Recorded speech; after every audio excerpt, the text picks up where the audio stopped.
அவன் வச்சான், இவன் வாயை இழிச்சான். Good good, super super super. டேய் கொஞ்சம் நஞ்ச வேலை இல்லடா, ஒரு 2 வருஷத்துக்கு நம்ம கடப்பாரம் மண்வெட்டி கோடாரியோடவே தெரியணும்டா.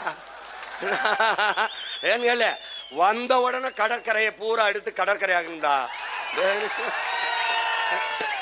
இப்பவே பல பேர் அழைச்சா, அண்ணா அந்த கான்ட்ராக்டை மட்டும் எனக்கு கொடுத்துருங்கண்ணே அப்படி. ஐயோ இவங்க எல்லாம் பெரிய வெங்காயங்க, ஒரு 6 அடி எல்லாம் படுக்க மாட்டாப்ல, 2 ஏக்கர்ல தான் படுப்பாப்ல.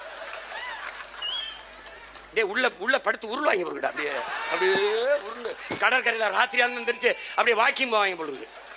டே உங்களை எல்லாம்டா, டே செக்கு இழுத்தவன் நாட்டுக்கு என் பாட்டை எங்க படுத்திருக்கான்னு தெரியல, தூக்குல தொங்குனவன் எங்க படுத்திருக்கான்னு தெரியல. நான் டே நீங்கள உங்களை எல்லாம்டா, டே வேணாம்டா. இப்ப ரொம்ப கோவம் வருது. இப்பெல்லாம் அவன் சிக்கிருந்தான்னு வச்சுக்க, செத்தா நான் ஜெயிலுக்கு கொண்டிருப்பேன். ஏன்னா இது என்னது என்னது டேய்